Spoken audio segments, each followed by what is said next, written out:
오늘 우리가 다룰 인물은 솔로몬입니다. 솔로몬 그러면 여러분 맨 먼저 기억나는 그의 인상이 무엇입니까? 솔로몬 그러면 부귀영화지요.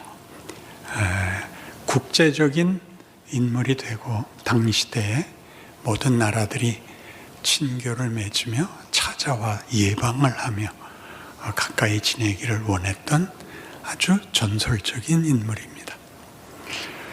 그러나 우리가 다윗 할 때도 살펴본 바와 같이 다윗 하면 생각났던 골리앗을 물리친 영웅이 아니라 그의 말년에 그가 하나님이 원하시는 제사는 상한 심령이라 그렇게 고백할 수밖에 없는 말년을 살게 되고, 그래서 그의 대표적인 특징은 영웅성이 아니라 상한 심령으로 사는 인생이 가지는 은혜라는 걸 알게 됩니다. 그래서 지금 하나님께서 솔로몬에게 찾아오셔서 무엇을 해주면 좋겠느냐라고 물은 것만 해도 다른 인물에게는 없었던, 쉽게 얘기하면 모세에게 찾아올 때도 불 붙는 그 떨기나무에서 내 백성을 구하러 가라 이렇게 명령했지 뭐가 필요하냐 이렇게 묻지 않았는데, 솔로몬에게는 바로 그렇게 묻습니다. 네가 뭐가 필요하냐, 무엇을 주면 좋겠느냐. 그러자 지혜를 구했고 그것이 하나님 마음에 아파요. 이 지혜를 구했으니 부귀영화도 내가 네게 주겠다 이렇게 됐습니다. 근데 이걸 조금만 더 깊이 들어가면 솔로몬이 누구의 아들이냐 하면 다윗의 아들입니다. 그가 다윗의 아들인 것이 자랑스러웠겠습니까? 수치스러웠겠습니까? 우리나라 사람들은 질문을 하면 질문의 첫 번째 답을 안 하고 꼽니다. 이렇게 늘 꽈서 아닐 것 같은 데를 찌릅니다. 왜냐하면 순진한 질문을 받아본 적이 없기 때문입니다. 그런데 이제 열왕기상 1장에 다윗이 많이 나이 들어서 이제 쓸모가 없어집니다. 아비삭이라는 그 지금으로 얘기하면 간호원 같은 여자가 그를 돌봐야 됐던 말년을 정신없이 살아가는데, 아도나이라는 왕자가 반란을 일으키고 자기가 왕이라고 선언을 하죠. 그러자 나단 선지자가 와서 밧세바와 함께 다윗에게 하나님이 당신에게 약속한 그 약속을 솔로몬을 위한 것이지 이 아도니아가 아닙니다. 정신 차리십시오 해가지고 다윗이 솔로몬을 드디어 왕에 앉힙니다. 그 내용 속에 말하자면 다윗이 있고 밧세바가 있고 나단이 있고 아도니아가 있고, 아도니아라는 왕자는 얼마나 지지도가 높았냐 하면 당시에 군대 장관이었던 요압까지도 아도니아 편을 들었을 정도인데, 솔로몬은 아무 발언권이 없습니다. 그렇죠? 그는 결정 난 것이 왕위를 이어받게 되었지만 그 자신은 자신이 없습니다. 왜냐하면 그의 출생 뭐라 그럽니까? 출생 신분, 출생 비밀이 밧세바니까요. 어디 가서도 자랑할 수 없는 처지이고, 이 왕이 되는 문제에서도 아무런 발언권을 갖지 못했다는 것은 솔로몬이 왕이 되었으나 자신의 지위와 신분과 현실에 대해서 자신할 수 없었던 것입니다. 그래서 하나님이 와서 물으시는 겁니다. 뭐가 필요하냐? 그래서 하나님이 칭찬하신 백성을 다스려야 되겠는데 전 실력이 없습니다. 지혜를 주십시오. 그래서 여러분 이게 좋게 기록이 되어 있지만 지금 형편을 배경으로 해서 여러분 조금 더 깊이 들어가면 제가 왕이 되었지만 어떻게 해야 될지 하나도 모르겠습니다. 도와주십시오. 어떻게 할까요? 이게 그 질문의 원래 진실입니다. 그래서 무슨 일을 처음에 심사를 해내죠? 누가 친모인가? 그렇죠? 가깝게 이웃으로 살던 두 여자가 같이 애를 낳는데 그 어렸을 때 둘이 끼어안고 자다가 아내를 깔아 죽였죠. 그 아이를 죽인 엄마가 먼저 깨서 보고 그 살아있는 옆집 엄마 품에 있는 아이와 자기 죽은 아이를 바꿔치기 하는 바람에 이제 소송이 걸렸습니다. 누가 진짜 생모냐?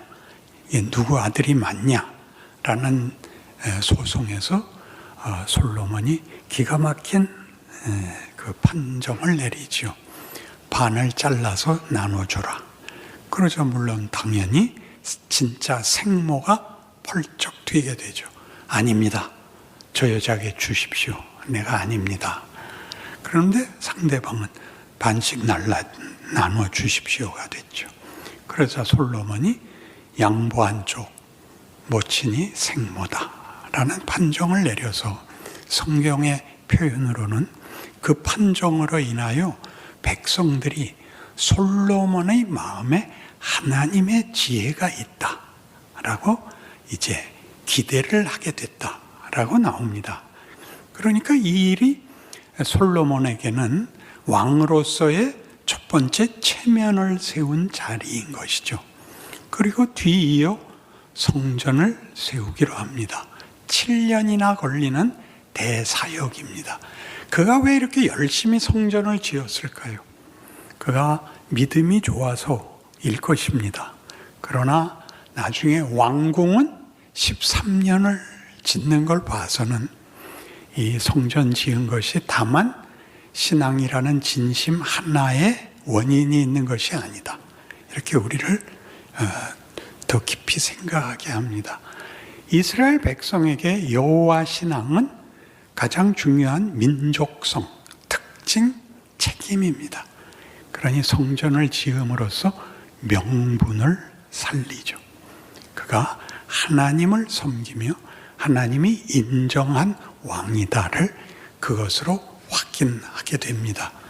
그런데 이 솔로몬은 나중에 보다시피 이제 부귀영화를 누리는 자리까지 가서 모든 외국 그 왕들이 찾아오고 그와 우애를 나누기를 원하고 많은 존경을 받는 지위까지 오르지만 그가 그 일들을 말하자면 신앙의 보상으로 받았다고는 볼 수 없는 것이 열왕기상 3장에서 성전 건축을 하기 전에 이미 바로의 딸과 결혼을 합니다.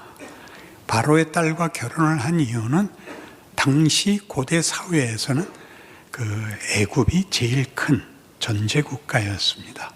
그래서 그 나라와 우애 관계를 맺음으로써 국제 사회에서의 지위도 확보하고 자기 백성들 앞에서도 지위를 확보하게 되는 것이죠. 그래서 그는 성전을 짓고 힘을 다하여 짓고 오늘 본문으로 본 것 같이 아주 명기도와 설교까지 하고 이렇게 흠잡을 데 없는 것 같이 됐는데 희한하게 11장에 오면 그가 제가 11장 1절부터 읽어볼게요. 솔로몬 왕이 바로의 딸 외에 이방의 많은 여인을 사랑하였으니 곧 모압과 암몬과 에돔과 시돈과 헷 여인이라. 여호와께서 일찍이 이 여러 백성에 대하여 이스라엘 자손에게 말씀하시기를 너희는 그들과 서로 통혼하지 말며 그들도 너희와 서로 통혼하게 하지 말라. 그들이 반드시 너희의 마음을 돌려 그들의 신들을 따르게 하리라 하셨으나 솔로몬이 그들을 사랑하였더라. 이렇게 됩니다. 그래서 우상을 섬기게 되는데 그 다음 절이 기가 막힙니다. 왕은 후궁이 700명이요, 첩이 300명입니다. 이게 다 국제결혼입니다. 거의 다. 주변 국가와 친교를 맺음으로 자신의 지위와 자리를 확보한 행위들입니다. 그가 많은 우리가 보기에 성공했고 놀라운 신앙인으로 치부되는 것은 성경이 이걸 살짝 꼬아서 기록했기 때문입니다. 그래서 제가 여러분에게도 한번 묻고 싶은데, 솔로몬 그러면 여러분 그가 부럽습니까? 아니면 감사합니까? 뻔한 질문인데도 눈알을 굴리는 이유는 어디에 함정이 있을까? 이렇게 됐었죠. 다 부러워합니다. 솔로몬을 감사하는 사람은 없습니다. 감사란 나에게 뭔가가 떨어져야 감사를 하지, 지 잘난 것은 우리가 감사할 필요가 없습니다. 그럼 다윗은 어떻습니까? 다윗은 부럽습니까? 아니면 감사합니까? 다윗은 감사해야 됩니다. 왜냐하면 그는 망했거든요. 그는 하나님이 구하시는 제사는 상한 심령이라까지 와야 됐거든요. 자기 죄를 만회할 방법이 없었다고요. 나를 기가 막힐 웅덩이에서 구하셨습니다 라고 얘기를 하죠. 시편 32편 같은 데서는 그가 은혜의 대표라는 것이 이 고백 속에 나오는데, 하나님으로부터 시편 32편을 보는 수밖에 없네요. 아침까지도 외웠는데 2부에 다 써먹고 까먹었습니다. 허물의 사함을 받고 자신의 죄가 가려진 자는 복이 있다. 이건 순전히 용서죠.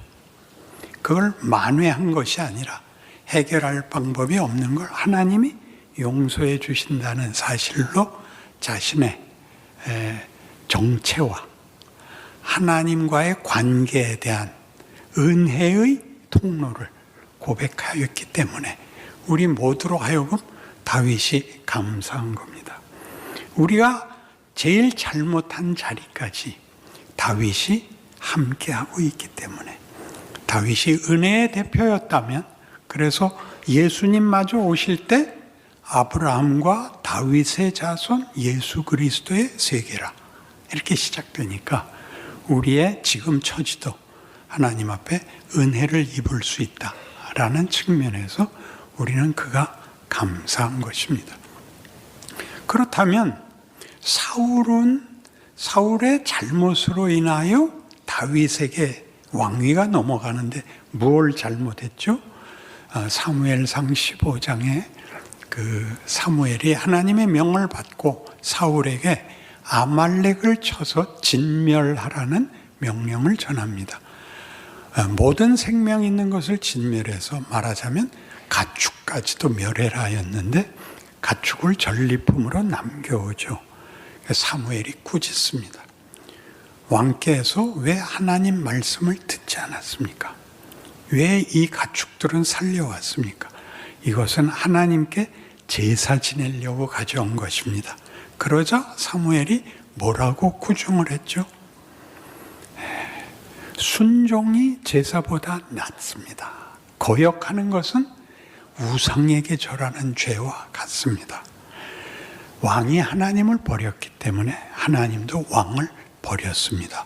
라는 중대한 벌을 그에게 명합니다. 그러나 사울은 변명합니다. 내가 잘못했습니다. 그렇지만 백성들 앞에 나가서 나와 함께 제사를 드려 백성들 앞에 체면을 세워주십시오 라는 청을 하고 사무엘이 거절하자 폭력으로 붙잡습니다. 그래서 사무엘의 겉옷이 찢어지는 상태까지 가자 사무엘이 같이 갑시다 해서 백성 앞에서 제사를 함께 드려줘서 사울은 제사를 지낸다, 하나님을 섬긴다 하는 것들이 백성들의 마음을 얻기 위한 수단이지 하나님에 대한 신앙은 아니었던 것이 너무나 명백히 드러납니다. 그러면 다윗은 어땠습니까? 다윗은 여호와의 이름으로 골리앗을 물리치고 여호와를 제대로 믿음으로 하나님께서 세운 부음 받은 왕을 내가 보복할 수 없다 해서 많은 핍박 속에서도 피하면서 신앙을 지켰습니다.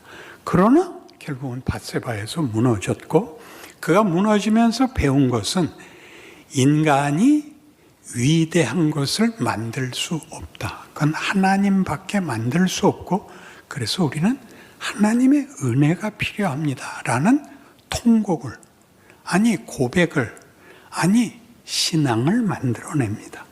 그것이 왜 솔로몬에게는 연결되지 않았을까요? 솔로몬은 아까도 얘기한 것 같이 그의 출생의 비밀 때문에 왕위에 올랐으나 그 지위와 자신의 자리를 지키기에 급급할 수밖에 없었던 현실이 그로 하여금 거기에 걸맞는 어떤 명분, 어떤 증거를 만들기 위해서 하나님을 찾는 것도 백성들의 마음을 항복시키기 위한 것이었고, 국제적 관계에 나서는 것도 그런 열강들과의 교분으로 인하여 백성들 앞에서 왕직을 지키기에 급급했던 것입니다. 그래서 사울이 다윗을 낳는데 다윗은 자기 DNA를 받지 않습니다. 다윗이 솔로몬을 낳는데 솔로몬은 은혜를 구할 줄 모르고 자기가 가진 지위를 지키기에 급급한 본인의 표현대로 지혜롭게 행한 사람에 불과합니다. 그래서 그는 누구를 낳느냐 하면 여로보암을 낳습니다. 물론 그의 아들은 르호보암입니다. 그러나 여로보암이 솔로몬이 하나님의 성전 짓는데 7년, 자기 왕궁 짓는데 13년, 도합 20년을 이스라엘 백성들을 노역에 끌어다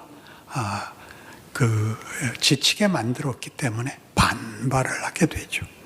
그래서 왕께 나와 백성들 입장을 좀 편케 해 주십시오라는 말을 했다가 솔로몬이 죽이려고 해서 애굽으로 망명을 합니다. 솔로몬이 죽고 르호보암이 왕이 되자 여로보암이 돌아와서 유다 지파 아닌 나머지 지파, 즉 북부에 있는 지파들을 지도자들과 함께 찾아와서 아버지께서 너무 혹독하게 백성들을 다그쳤으니 당신은 백성들을 위하여 좀 더 편안한 국정을 펴주시기 바랍니다.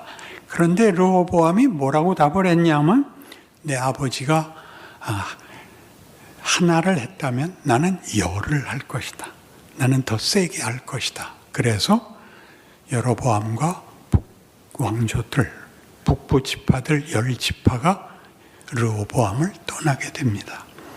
그래서 이스라엘이라는 국호가 북왕조가 10지파가 같기 때문에 북왕조 이름이 이스라엘이 되고, 남왕조는 르호보암을 지키고 있는 유다 지파뿐이 아니기 때문에 남왕조 이름은 유다가 되는 것입니다. 이런 식의 역사의 흐름은 그럼 도대체 왜 이렇게 말이 안 되는 엇박자가 나오느냐를 우리에게 성경이 질문하고 있고 도전하고 있는 것입니다.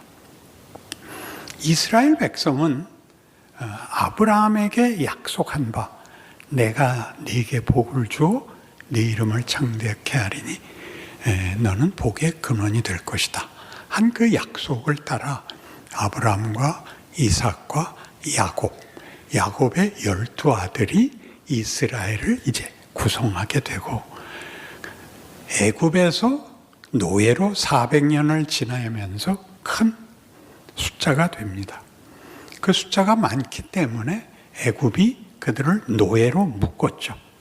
계속 노예로 400년을 산다는 것은 그들의 골수에 박힌 노예 근성이 됩니다. 그 다음에야 하나님이 모세를 보내서 그들을 구해내고 약속의 땅, 젖과 꿀이 흐르는 땅, 자유시민으로 살 수 있는 곳으로 그들을 구원해냅니다. 그래서 그들이 자유를 얻었지만, 그리고 그들을 구원하신 하나님이 10가지 재앙과 홍해를 가르는 것과 또 반석에서 내는 물과 하늘에서 내리는 만나들을 보았지만, 가나안 땅에 오자 그저 태평하게 사는 게 다지 하나님을 섬길 마음이 없습니다. 그래서 세운 게 사사들입니다. 사사란 이름은 우리 한글로 쓰면 도무지 이해가 안 가는 이름인데, 한문으로는 스승사자와 선비사자 둘을 붙여서 사사입니다. 그러니까 재판관인 셈이기도 하고 선생님인 셈이기도 하고 그렇습니다. 그들이 어떻게 선생 노릇과 재판관 노릇을 했느냐 하면, 이스라엘 백성에게 바른 신앙의 길을 가르치고 틀린 것을 꾸짖고 하는 역할을 맡았던 것이죠. 그러나 사사기 말미에 보듯이 사사기의 결론이, 그때 왕이 없었기 때문에 이스라엘 백성들이 각자 자기 소견에 옳은 대로 행하였더라 해서 모두가 제각기 방탕하게 살았다라고 결론을 내립니다. 그래서 사무엘 때에 드디어 백성들이 와서 왕을 달라고 하죠. 사무엘이 싫어합니다. 너희의 왕은 여호와뿐이다. 그러나 저들이 모든 나라가 왕을 두고 있기 때문에 국력이 집중되어 저들이 쳐들어왔을 때 우리가 힘을 못 쓰니 우리에게 왕을 주어 우리를 다스리게 하고 전쟁에 나가 이길 수 있게 해주십시오. 사무엘이 싫어했지만 하나님이 허락하십니다. 너를 버린 것이 아니라 나를 버린 것이다. 그러나 왕은 세우자. 하나님께서 하나 내다보는 적극적인 의미는 왕이 재판관보다 더 큰 권력을 가지게 되므로 그 권력으로 백성들을 인도할 수 있다면 지도자 노릇을 더 잘할 수 있을 거다라는 어떤 기대가 거기에 있습니다. 그래서 처음 뽑은 게 사울인데, 사울은 자기 자리를 지키기 위해서 백성들 마음을 사기에 바빴고, 다윗은 좋은 신앙을 가졌지만 그 좋은 신앙의 보상을 받는 문제가 아니라 자기가 알고 있는 신앙의 영웅성 말고 하나님이 만들려고 하는 인격과 성품이라는 창조의 목적을 이루기에는 택도 없이 부족하다는 것을 밧세바 사건으로 깨우치게 됩니다. 그것은 하나의 사건으로 끝나지 않고 자식들의 반란이 왜 일어납니까? 부모가 못나서 일어나는 겁니다. 인구조사는 왜 했죠? 아직도 한 구퉁이에 나라를 지키기 위해서는 국력이 필요하다라는 것이 그를 시험하고 있었기 때문입니다. 이 모든 것이 다윗에게 궁극적으로 마지막에 가서는, 그래서 우리는 하나님의 도우심이 필요하고 하나님이 만들려고 하는 것이 그것이 되어야 한다라는 결론을 다윗에게 남깁니다. 솔로몬이 이어받지 못했습니다. 우리가 이어받아야 됩니다. 가장 오해되는 시편 중에 하나가 시편 23편인데 제가 잠시 외워볼게요. 여러분들도 같이 한번 외워보시죠. 여호와는 나의 목자시니 내게 부족함이 없으리로다. 저가 나를 푸른 초장에 누이시며 잔잔한 물가로 인도하시는도다. 내 영혼을 소생시키시며 자기 이름을 위하여 의의 길로 나를 인도하시는도다. 내가 사망의 음침한 골짜기로 다닐지라도 해를 두려워하지 아니할 것은 여호와께서 나와 함께 하심이라. 주의 지팡이와 막대기가 나를 안위하시나이다. 내가 사망의 음침한 골짜기로 다닐지라도 해를 두려워하지 아니할 것은 내가 반복하고 있죠. 주의 지팡이와 막대기가 나를 안위하시나이다. 나의 평생에 주의 선하심과 인자하심이 나를 따르리니 내가 여호와의 집에 영원히 거하리로다. 이 시를 우리는 다윗이 만족하여 드린 신앙상의 모범적 고백이라고 알고 있고, 그래서 가장 아름다운 시라고 알고 있습니다. 그러나 이제 다시 보십시오. 그의 안심은 주의 선하심과 인자하심이 저를 붙잡고 놓아주지 않아. 제 운명은 아버지 집의 식구가 된다는 것을 저는 믿습니다. 라는 고백인 것입니다. 그러니 이 고백은 여러분들 모두에게 어떤 은혜가 되느냐 하면, 여러분들이 최악의 경우에 있을지라도 여러분이 그 자리가 운명이 될 수 없다고 다윗이 고백하고 있는 것입니다. 그 다윗의 고백은 그 감사와 충만한 은혜 가운데 이렇게 하나님 앞에 이런 고백을 함으로써 그의 위대함이 표현되는 것이 아니라 하나님의 은혜와 하나님의 목적이 얼마나 굉장한 것인가를 아는 자의 끝없이 깊은 어떤 자각, 어떤 놀라움 같은 것들이 그를 숨도 못 쉬게 만든 고백들로 시편 23편을 만들고 있는 것입니다. 그러니까 우리가 무슨 성경에서 멋진 고백이나 멋진 기도나 멋진 상황을 볼 때마다 우리는 그 영웅성, 그 멋짐에 늘 놀라는데, 그런 것들은 다 뭐냐 하면 하나님이 하시려는 일은 우리의 상상을 뛰어넘는구나. 그리고 우리를 위해서 하나님이 그러시는구나 라는 대로 우리를 몰아가야 되는 것입니다. 그래서 솔로몬은 그의 이름이 평화입니다. 근데 그가 만든 평강은 자기 혼자 평화로웠지, 700명이나 되는 후궁과 300이나 되는 첩을 데리고 평안했을 거라고 생각하십니까? 왜 하나님이 부부를 하나씩만 줬을까요? 둘은 감당을 못하기 때문입니다. 근데 1000명이나 데리고 그의 인생이 행복했을 거라고 우리 상상할 수 없습니다. 그러니까 여기 어떤 한 번 꼬은 진실이 있나요? 너희가 원한 성공은, 너희가 원한 자랑은 기껏 이거란다 라고 보여준 것이 솔로몬인 것입니다. 그래서 우리가 예수를 믿는다는 차원에서 하나님이 누구시고 우리에게 뭘 하려고 하는가 하는 문제에서 우리가 제일 많이 빠지는 시험이 도덕성입니다. 종교성입니다. 도덕과 종교에서 착하게 살아야 되고 열심히 믿어야 되고 라는 윤리로 가고 있지, 본문을 이해하는 데 있어서 기독교 신앙인들이 가장 많이 실패를 합니다. 인간에게 무엇을 만들려고 하는가, 나에게 일어나는 모든 일에서 하나님이 무슨 도전을 하고 있는가를 깨우치지 못하면 매일 회개하다 그만입니다. 회개라도 해야 마음이 편하니까. 그러나 성경은 그렇게 얘기하지 않는 것이, 제가 여러분 외울 세 군데 요절을 제시할 텐데 외우기 쉬우니까 그저 들으시고 외우십시오. 첫 번째는 로마서 5장 8절입니다. 우리가 아직 죄인 되었을 때에 그리스도께서 우리를 위하여 죽으심으로 아버지께서 우리에 대한 자기의 사랑을 확증하셨느니라.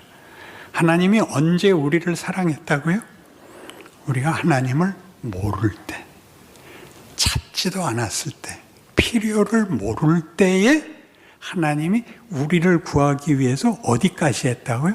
자기 아들을 십자가에 못 박았다고요. 기독교가 뭔지를 알아야 됩니다.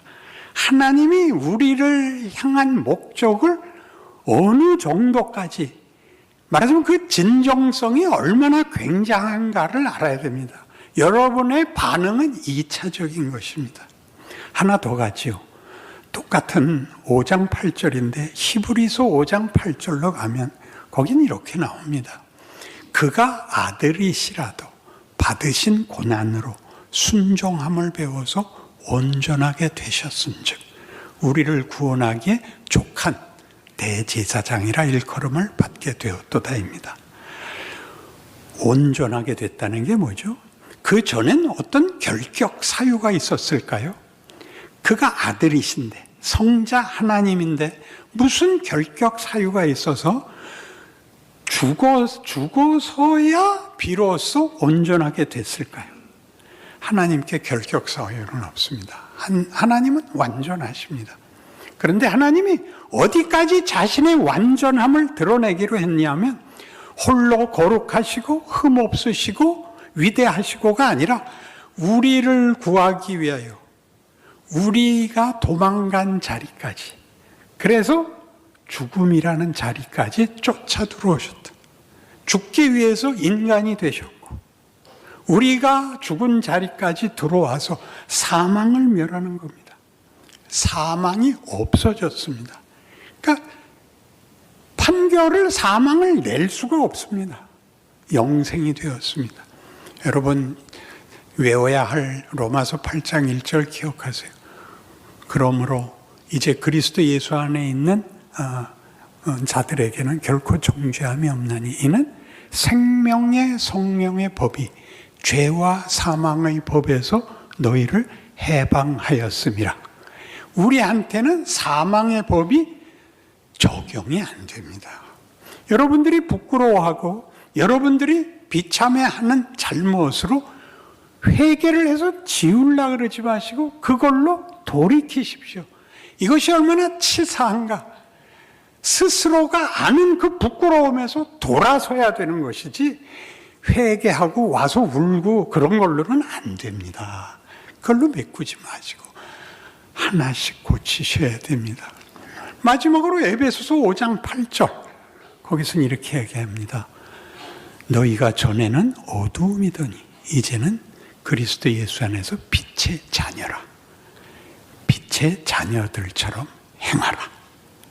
그러니까 여러분이 해야 될 것은 잘못을 지우고 뉘우치는 게 아니라 빛의 자녀들처럼 매일 연습을 해야 됩니다. 적극적으로 어디로 가야 되느냐가 숙제이지 잘못한 것을 뒤져서 씻어내는 것이 신자의 하루가 아닌 것입니다.